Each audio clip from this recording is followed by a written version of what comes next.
maksudnya tanya hakikat. Ya bagus lah kalau ya hakikatnya Allah itu sebagai Tuhan. Terus cara mengenal Allah itu paling gampang, sehingga Imam Sibawayh bilang Allah itu a'raful ma'arif. Saya ngaji di mana-mana itu kampanye saya begini.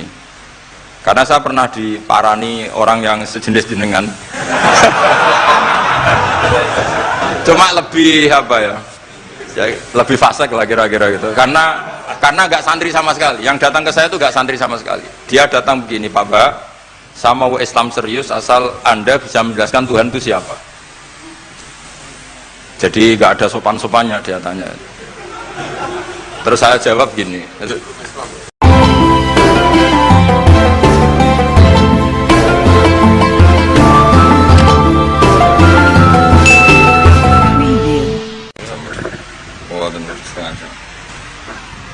Kita terusakan ya. Bismillahirrahmanirrahim.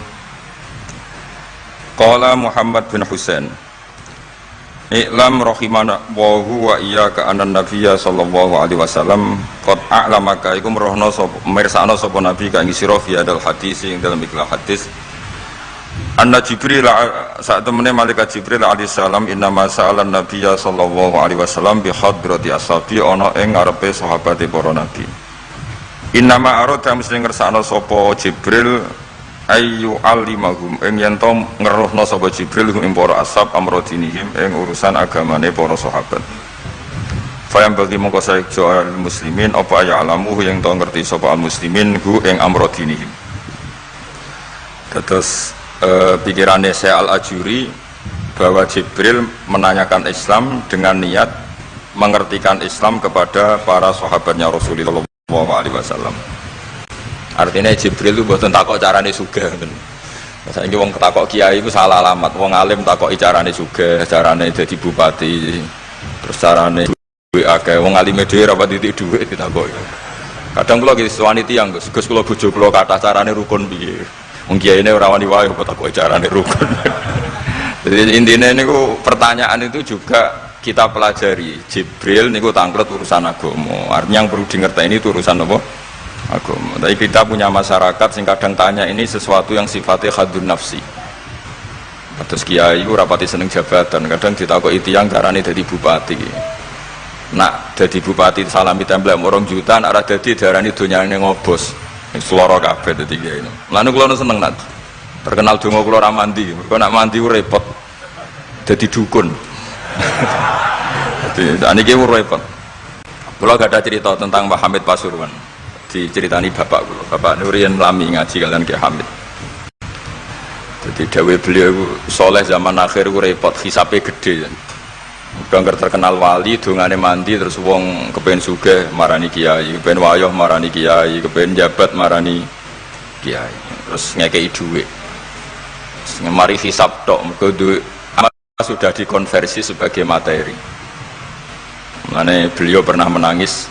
Aku soleh-soleh ngene golek, intinya semua yang ditanyakan itu urusan apa? Agama. Maka kata Imam Syekh Al-Ajuri, seharusnya pertanyaan itu ya urusan agama, dan yang harus diketahui ya urusan agama. Maka orang Islam yang harus diketahui ya urusan agama.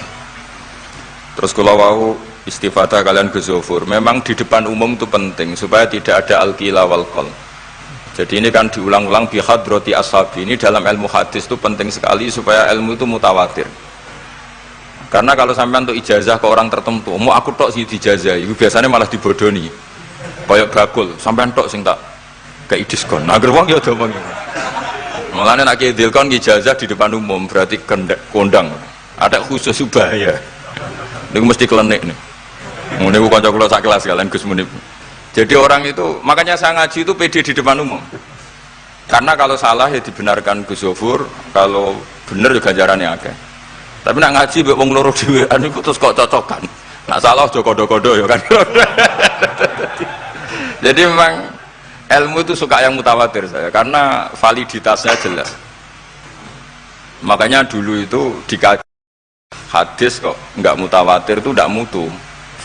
Paling firrut batil ulia tentu yang apa? Mutawatir. Dikatakan bi hadrati ashabi atau ketika Nabi khutbah. Apalagi pidato Nabi di hajatil apa? Wada. Sehingga hadis ahadi itu banyak yang masalah Karena satu ada subjektivitas rawi, kalaupun soha itu ada subjektivitas rawi. Seperti yang diceritakan Gus Sobur tadi, Abu Dzar itu orangnya soleh, tapi punya subjektivitas kesolehan yang sangat individualistik, sehingga beliau. Jadi, tapi kalau umum kan standarnya jelas, apa? Standarnya apa? Jelas. Ya saya teruskan. Jadi bihadroti ashabi itu menurut saya kata kunci karena pentingnya mutawatir. Terus menyangkut pertanyaan tadi yang Gus Zofur hilang, nggak semua pertanyaan harus dijawab. Sebetulnya saya juga ngeritik, nggak semua yang diunek-unek takok no. Kadang wong takok nasib. Kita misalnya saya itu sering punya utang 1 juta, gak iso nyaur. Kadang wong takok, kalau diutang 1 miliar caranya nyaur piye? Wong kene diutang 1 juta ora carane nyaur kok ditakoki sing utang napa? 1 miliar. Kulo ning santri, bojone niku 3 wong sugih. Kowe iku urang kesuwan kula takok carane ngrukono bojone. Yo kene bingung piye carane. Bojo sitok kowe kudu urip malah. Ditakoki bojo napa? Nah ternyata santri itu terinspirasi oleh cerita-cerita. Syaratnya wali itu kudu di bojo cerewet. Nak sitok wae cerewet wali apa meneh nak telu, dia cara berpikir begitu. Nah, itu yang bojo pertama itu ngancam nak masih sah dengan istri kedua ketiga mau bunuh diri. Terus dene nate nyuwun sewu melafatkan tolak. Terus takok teng kula. Niku termasuk mukroh napa mboten Gus? Karena saya melafatkan itu dipaksa diancam bojo pertama mau napa? Lah iku nang fikih kan hanya ada syartul ikrah itu mukrih harus mampu mewujudkan mahaddadahu. Kena arah Mekah tak patah. Ini ndak kasusnya unik. Umumnya bab ikrah di fikih kan nak ora ke tak patah ini ndak. Ini kasusnya beda. Nak rabok turuti aku mati. Itu kan bingung. Ya saya seduarian Gus Zofur ya jawab wallahu alam. Nunggu Jibril ya sudah akan datang. Artinya gini ya. Problem kita kekinian itu setiap masyarakat punya iskal atau punya grundel itu ditanyakan kiai. Padahal seharusnya tidak sesuatu yang harus apa ditanyakan. Misalnya gawane di bojo akeh mesti sumpek ngurmat wong wedok sitok sumpek kemene telu. Terus gawane wong duwe utang akeh ya sumpek. Hal-hal seperti itu kan lazim. Sebenarnya nggak perlu ditanyakan, biasa wae standar. Tapi kita ini sering menuntut orang lain menjadi solusi ya bagi orang itu. Makanya saya kalau ngajar di Jogja itu sering cerita begitu. Problem orang kota itu adalah kalau punya beban itu dibebankan ke negara atau ke kiai atau ke ustadz. Padahal beban ini sebagai hukuman karena kesalahannya apa? Sendiri. Saya masih ingat betul ketika kasus Aid. Mbah Mun itu orang yang sangat syafiq li ummati, sangat syafiq lah, sangat syafakoh pada umatnya. Ketika ada seorang dokter peneliti obat Aid, itu sangat tertantang, dia sangat obsesi bisa menyembuhkan Aid. Aid yang karena free sex ya, bukan karena ketularan ya. Saya ulang lagi, yang karena seks bebas, bukan karena ketularan. Itu tidak biasanya yai duko, baru pertama itu saya melihat yai itu agak duko. Terus beliau tidak jawab, tapi setelah dokter itu pulang ngendikan begini, pangeran itu kadang ngersano kabeh itu ono sanksine, cara bahasa modern ono sanksine. Ya tujuannya pangeran itu wong ben tobat ben balik nang Allah. Jadi ono wong uripe ngawur diutang, ya sanksine wong urip ngawur diutang ben uripe apik.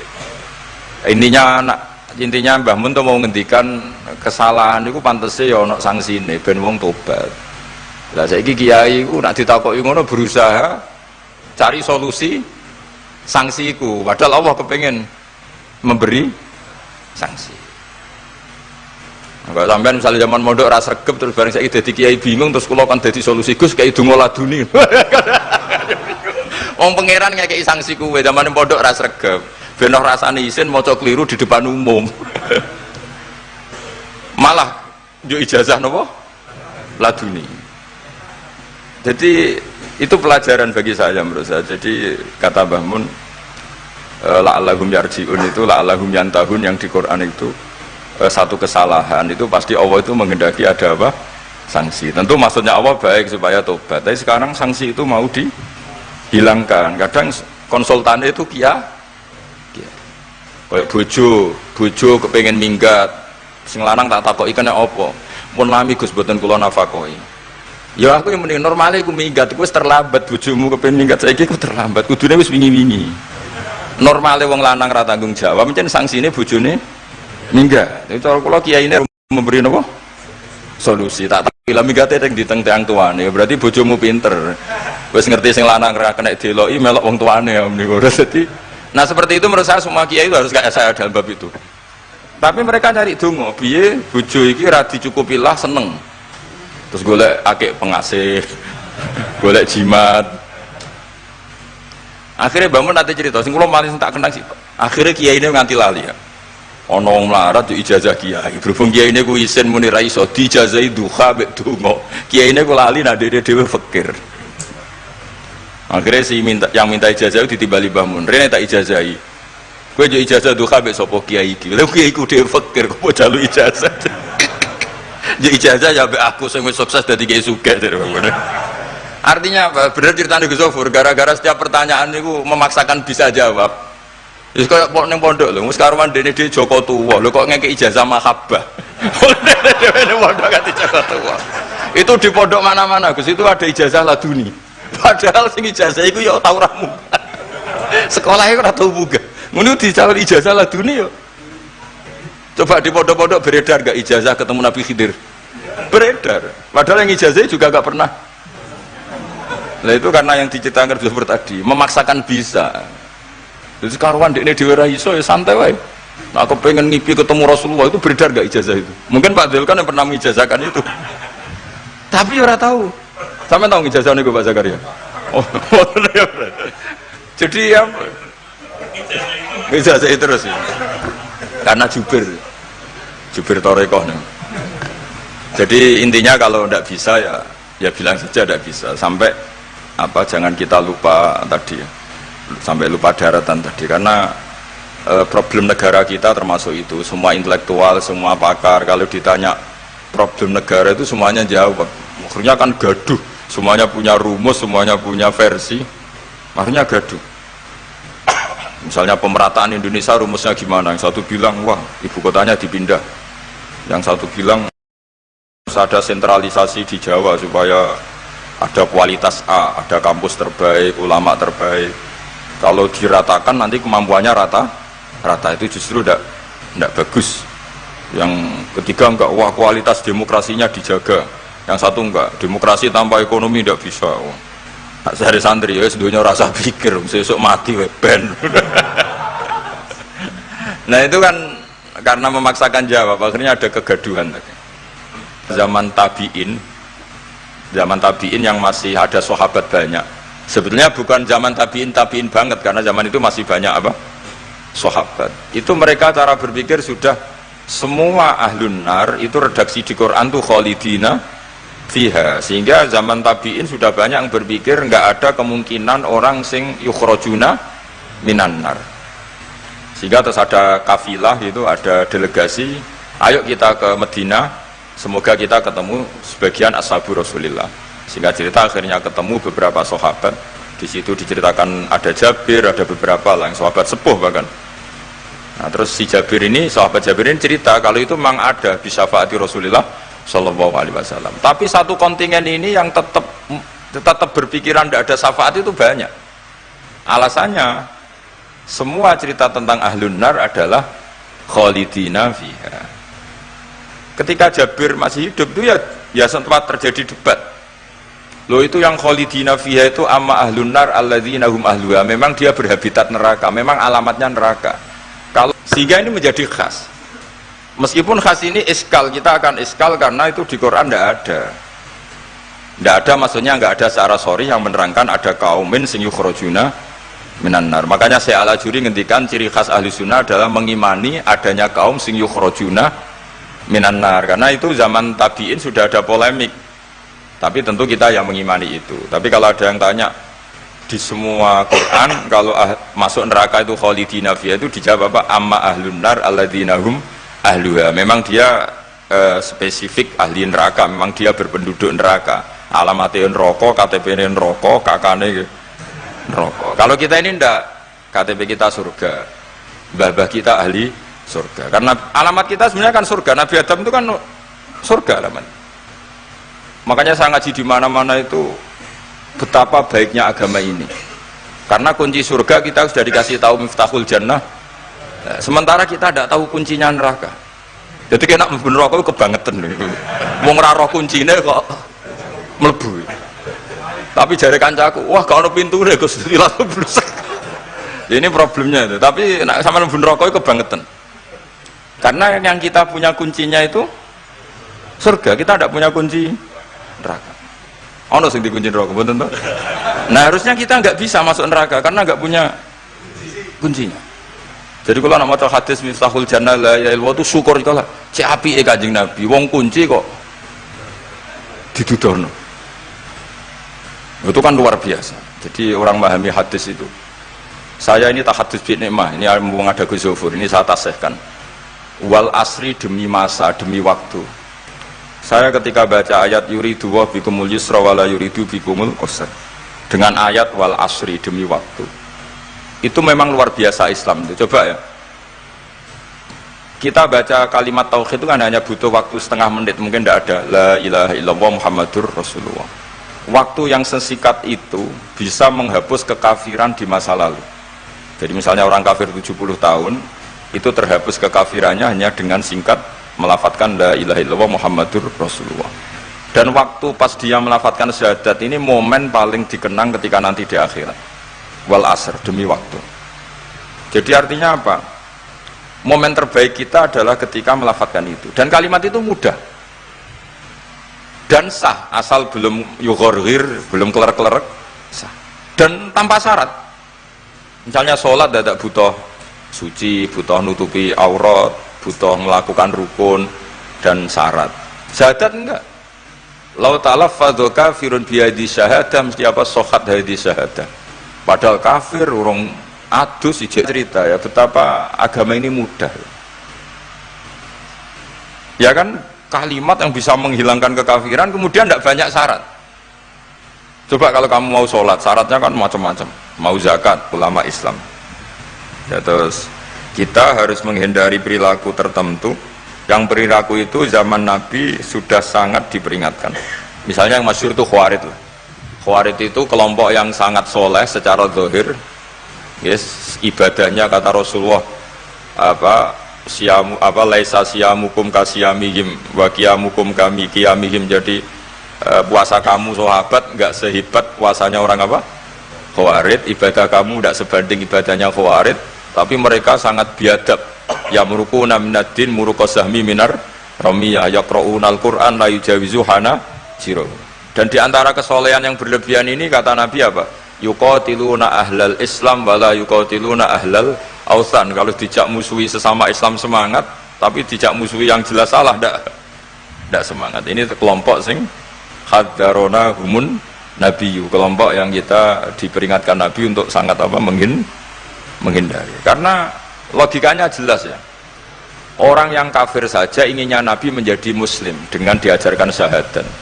Tapi ini orang yang sudah muslim, seleranya Khawarij dikeluarkan dari Islam. Tahlilan kafir, kuburan kafir, nyekelake kafir. Apa saja menjadi kafir. Ini pertanyaannya kan, inginnya seorang nabi itu kan tentu dari kafir menjadi muslim. Ini yang sudah Islam menjadi kafir. Maka cerita-cerita di beberapa ulama, ini kenangan saya ngaji di sini. Ini sekaligus cerita penutup. Ada orang ekstremis ketemu Islam alim.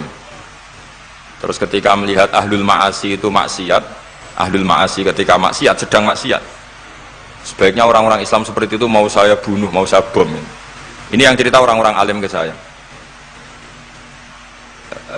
Terus kata si orang alim tadi, lau annahum matu, kalau mereka benar-benar mati khinal maksiyah itu aina masiruhum, lalu mereka kemana? Si yang keras tadi bilang ilanar, karena mereka mati apa khinal maksiyah.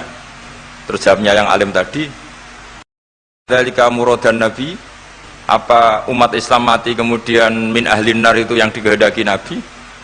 Untungnya yang si ekstremis tadi agak alim. Ya enggak, Nabi inginnya umatnya itu ya mati tidak masuk neraka. Ya sudah, jangan bunuh sekarang, kasih kesempatan apa? Tobat. Untungnya si yang ekstrim ini termasuk min ahli ilm, dia nerima konsep itu, nerima.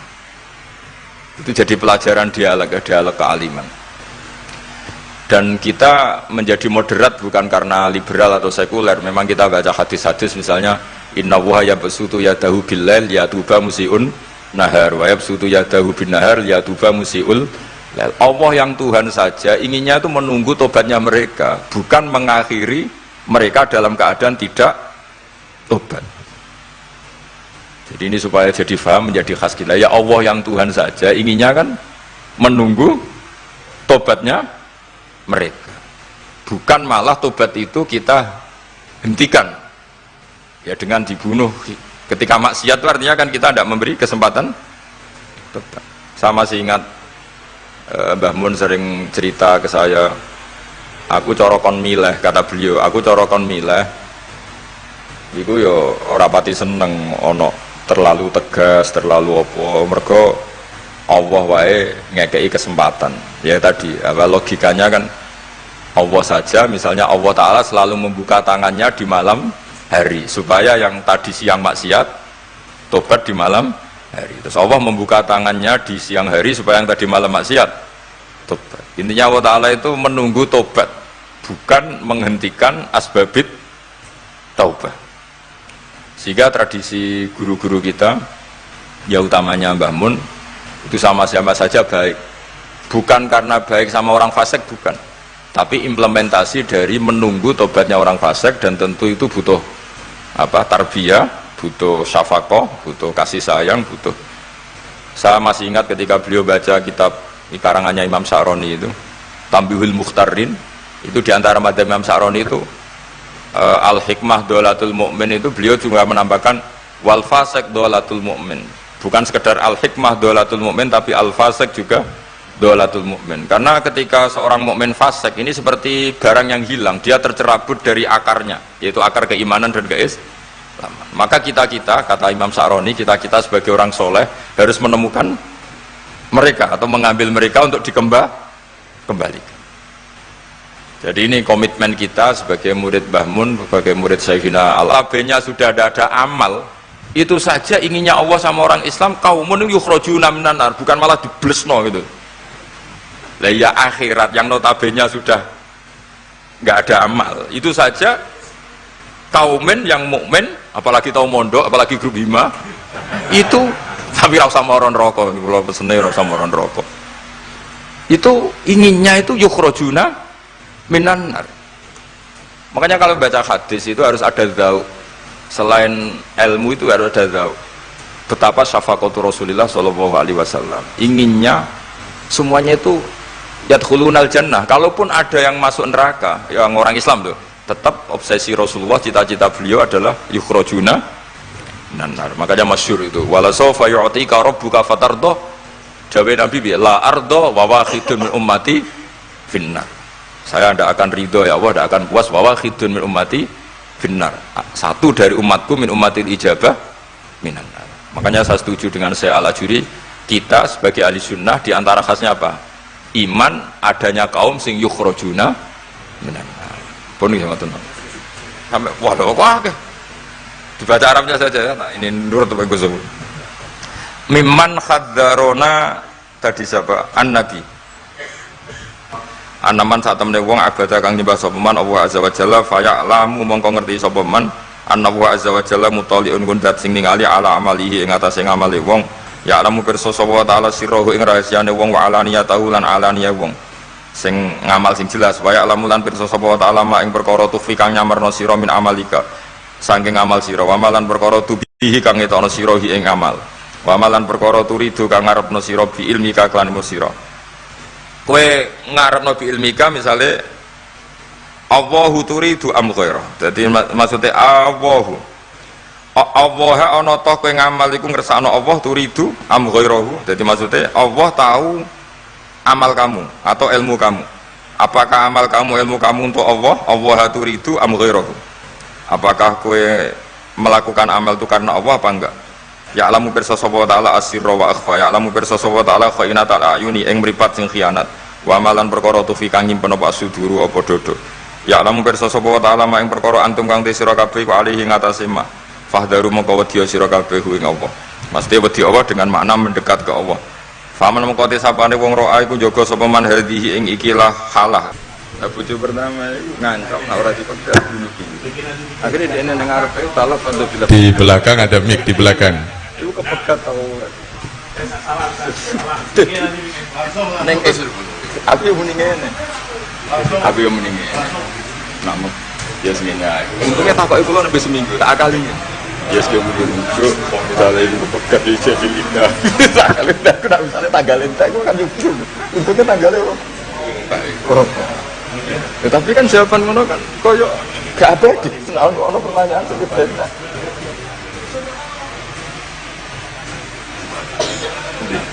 untuk buka dulu sing ketemu-temutan betul? Kosok buka dulu apa? Hati ketemu-temutan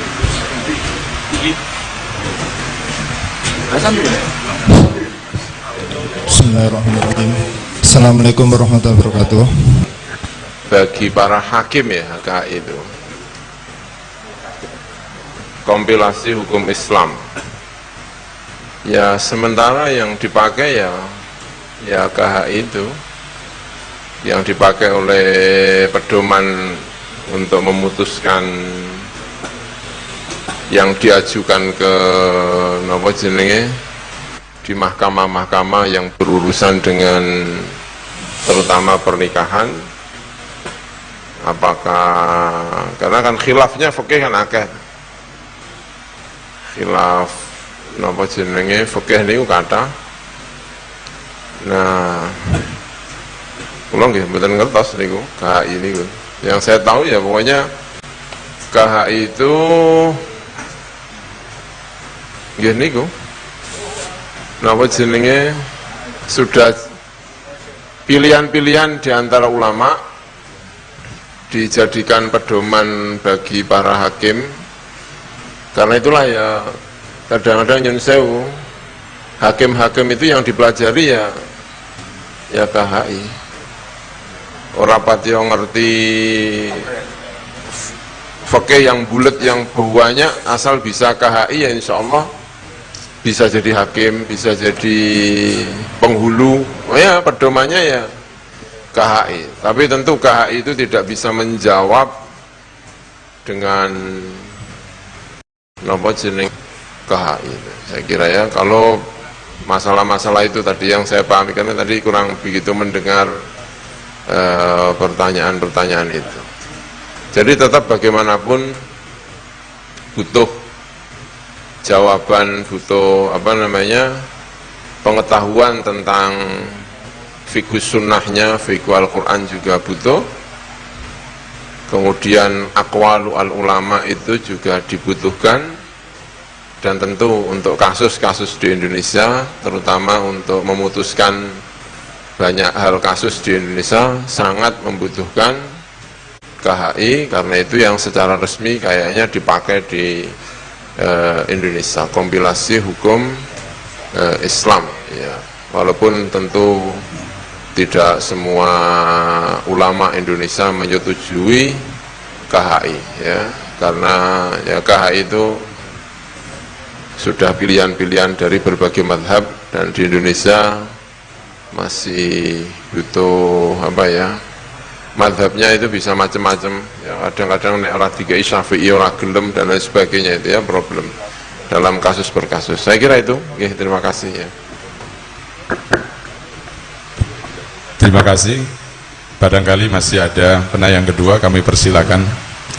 Terakhir ya betul bagus. Assalamualaikum warahmatullahi wabarakatuh.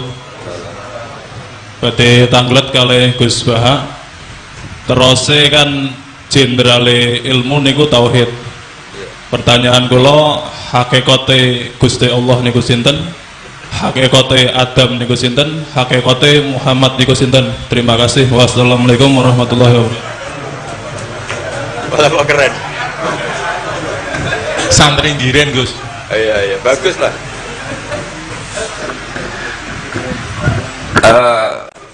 maksudnya tanya hakikat. Ya bagus lah kalau ya hakikatnya Allah itu sebagai Tuhan.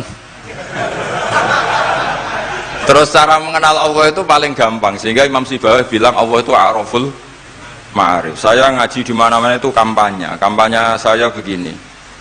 Karena saya pernah diparani orang yang sejenis jenengan.